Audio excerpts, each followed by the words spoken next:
నమస్తే. Welcome to hit TV. నేను మీ మాధురి. ఈరోజు మనతో పాటు ఉన్నారు ప్రముఖ ఆధ్యాత్మికవేత్త ప్రొఫెసర్ డాక్టర్ మల్లపూడి సత్యనారాయణమూర్తి గారు. గురుగారు నమస్తే. నమస్కారం అమ్మా మాధురి. గురుగారు, కన్య రాశి వాళ్ళకి ఉమ్. ఈ విశ్వవసునామ సంవత్సరం శుభలాభాలు, కష్ట సుఖాలను ఎలా అందించబోతోంది? ముందుగా కన్యారాశి వారందరికీ కూడా శ్రీ విశ్వావసునామ సంవత్సరం మన ప్రేక్షకులకి మీకు శుభాకాంక్షలు, ఉగాది శుభాకాంక్షలు. కన్యారాశి వాళ్ళందరికీ కూడా ఈ సంవత్సరము 14 ఆదాయం ఉంది, వ్యయం 2గా ఉంది. ఓకే, దాచుకోవడమే. ఇకపోతే అవమానము తర్వాత రాజపూజ్యం రాజపూజ్యము సేమ్ ఉంది, 6 అంటే తిట్టుకునే వాళ్ళు సేమ్, మెచ్చుకునే వాళ్ళు సేమ్ ఉన్నారు.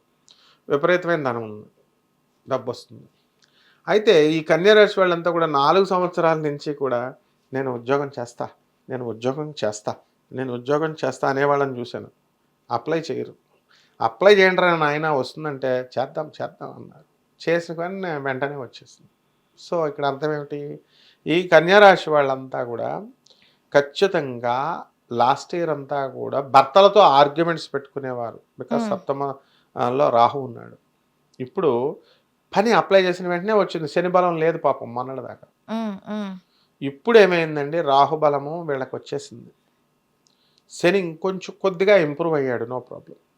ముఖ్యంగా కన్యారాశి వాళ్ళందరూ కూడా ఎలా జరిగింది అంటే, భార్యాభర్తల మధ్య భర్త ఒకే ఊర్లో ఉన్నారనుకోండి, భర్త వేరే ఇంట్లో తీసుకుంటాడు, భార్య వేరే ఇల్లు తీసుకుంటుంది, వేరే ఇళ్లలో ఉంటున్నారు. అలాగే ఒకే ఇంట్లో ఉంటే భర్త వేరే గది, తను వేరే గది, కాఫీ పట్టరా అనడానికి ఫోన్లో వాట్సాప్లో మెసేజ్లు పెట్టుకోవడం. ఈ రకంగా భార్యాభర్తల మధ్య అన్యోన్యత చాలా తక్కువగా ఉంది. అటువంటిది ఈ సంవత్సరం విశ్వావసునామ సంవత్సరం కాస్త ఇంప్రూవ్మెంట్ ఉంటుంది. భార్యాభర్తలు కలవడానికి అవకాశాలు ఉన్నాయి. అండ్ కొంచెం ఇంకా ఇప్పుడు భార్య ఇల్లుని భర్త తీసుకొని ఆమె పడేసాడు అనుకోండి, ఆమె పడేసినప్పుడు వాళ్ళ తల్లిదండ్రులకు ఇచ్చుకుంటే మరి ఏమో కోపం వస్తుంది కదా. అట్లాంటి పిచ్చి పనులు వాళ్ళు చేస్తారనమాట. సో అట్లాంటివన్నీ కూడా నిలదీసి అడగడం వల్ల, మిగతా డబ్బులు నాకు పడరా ఇవ్వు అని అడగడం వల్ల, ఇలాంటి మానిటరీ సంబంధమైనటువంటి వ్యవహారాల వల్ల ఈ కన్యారాశి వారికి కాస్త ఇబ్బంది. భర్తతో ఆర్గ్యుమెంట్స్ అండ్ కలత్ర పుత్ర శత్రుత్వ కారణాయ నమః అన్నారు. వీళ్ళతో కొంచెం ఎనిమిటీ రావడానికి అవకాశాలు అంటే, ఎనిమిటీ అనేది కంటిన్యూస్గా వస్తూనే ఉంది 2 years నుంచి, ఇంకొంచెం ఉంటుంది.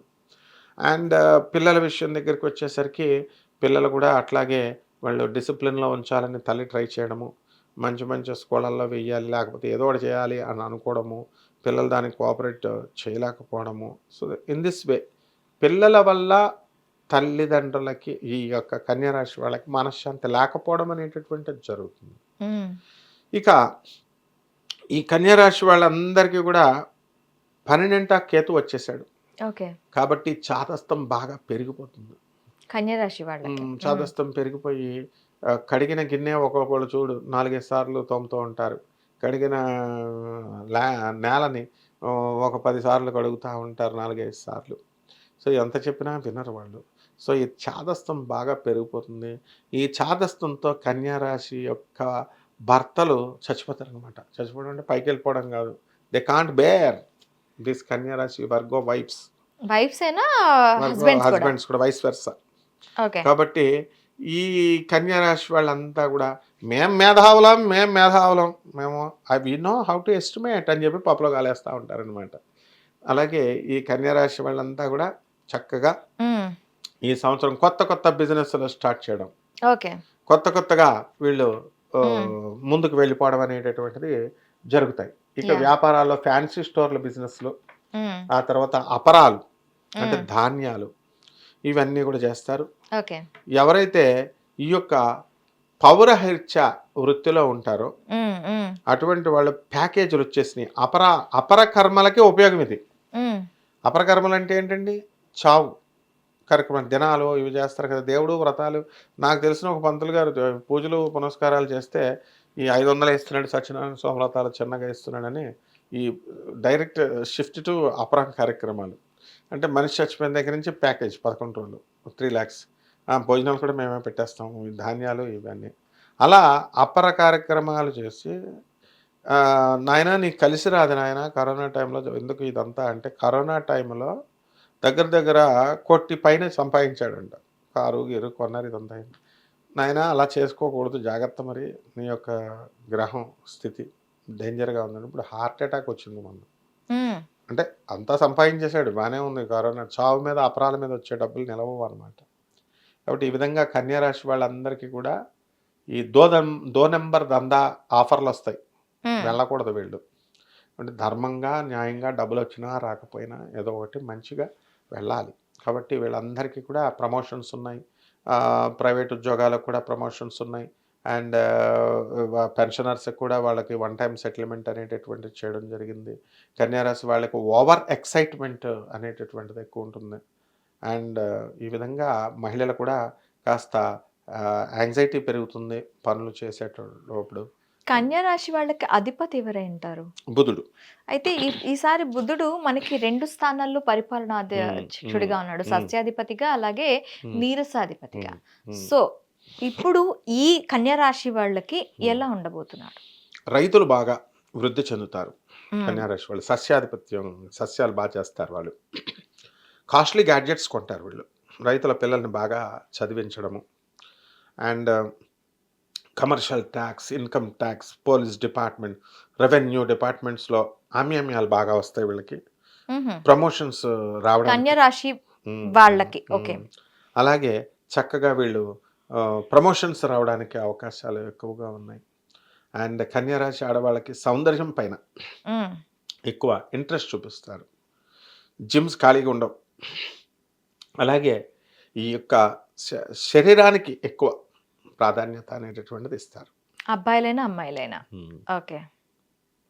సో వీళ్ళు కష్ట నష్టాలని భరించాలి అంటే ఎలాంటి పరిహారాలు చేసుకోవాలి అంటారు? కన్యారాశి వారికి ముఖ్యంగా శని జపం, శని స్తోత్రాలు చదవాలి.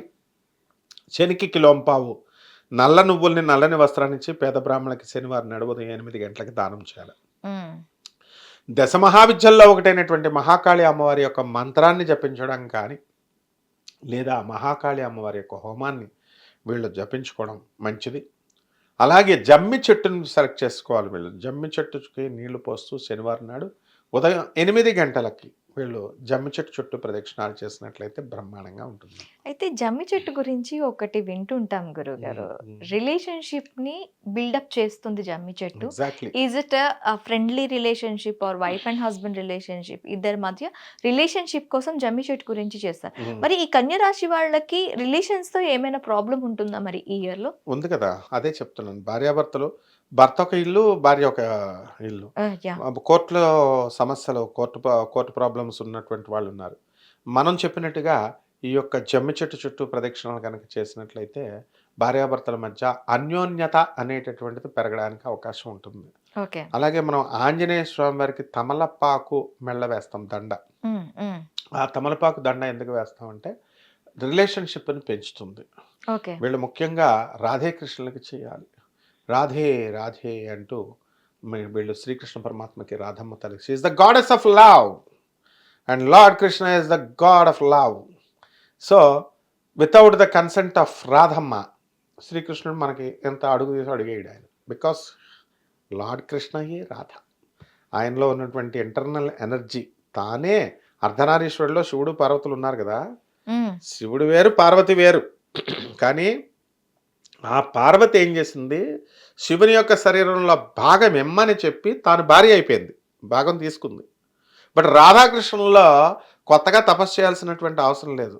ఆల్రెడీ బై బర్త్ పుట్టడమే రాధాకృష్ణుల ఇద్దరు సగం బాడీ అనమాట. సో అర్ధనారీశ్వర తత్వంలాగా వీళ్ళు భర్త నుంచి సగం ఉన్నవాళ్ళు. అందుకని రాధమ్మ తల్లి is the embodiment of love, అమాయకురాలు. కాబట్టి ఈ రాధమ్మ తల్లిని ఎవరైతే పూజ చేస్తారో అటువంటి వాళ్ళకి రాధాకృష్ణుల్ని డెఫినెట్గా ఈ యొక్క జమ్మి చెట్టు ప్రదక్షిణలు చేసుకుంటూ రాధే రాధే అంటూ తిరగాలి. ఇలా చేసుకున్నప్పుడు వీళ్ళ రిలేషన్షిప్ అనేటటువంటి బ్రహ్మాండంగా పెరిగితే సమస్యలన్నీ పరిష్కారం అవుతాయమ్మా. ఓకే, థ్యాంక్ యూ గురుగారు. Thank you.